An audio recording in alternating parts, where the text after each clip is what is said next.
Hi, my name is Tess Shakespeare, and I'm a grade 10 student at Oak Bay High School.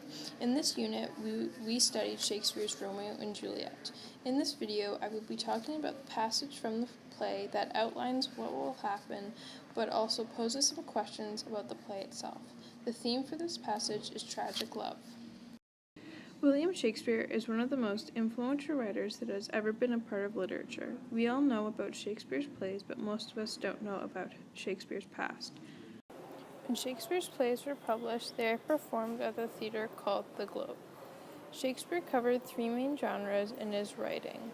The genres would be represented by three colored flags.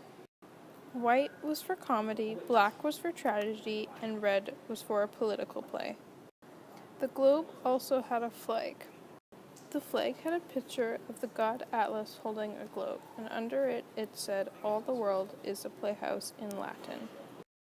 When Shakespeare was writing Romeo and Juliet, he borrowed the plot from Arthur Brooks' long poem, The Tragical History of Romeo and Juliet, in 1562. It was an Italian story, but was founded in French translation by Bistiu. Since Shakespeare was a poet before he became a writer, he was able to take all of the skills that he learned and use them in his writing to enhance the literature. In his stories, he was also able to condense 9 months into 5 days. When Shakespeare died, he put a curse on his grave, and also dared anyone to move his body from his final resting place. His curse was, "Good friend, for Jesus' sake forbear, to dig the dust enclosed here. Blessed be the man that spares these stones, and cursed be he that moves my bones." Although it is customary to dig up the bones from the previous graves to make room for others, the remains of Shakespeare's graves are still undisturbed.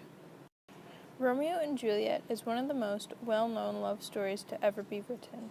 This tragic love story is about two lovers from two different sides of a long-going feud between families.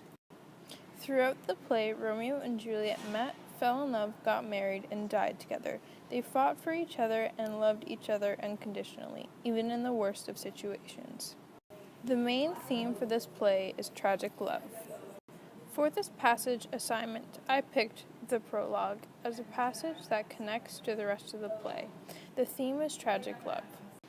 The prologue states that a pair of star-crossed lovers take their life and that maybe the families will settle their feud and come together over the death of their kids, but also it says that they will not. Knowing right at the beginning of the play that the main characters will die and that the feud might not be resolved is not a normal thing for audiences to be told. Hearing this, why would you want to read the rest of the story when you already know the ending? I think that it is to find out what drove the star-crossed lovers to take their own lives, to understand how their love was so strong that they would betray their own families to marry and have a life together.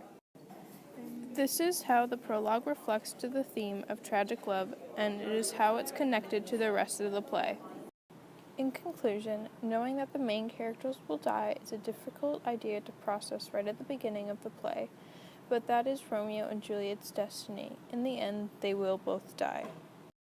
This is why the prologue is the best passage to represent the play. It shows that even something as tragic as death could still make one thing all worth it: love.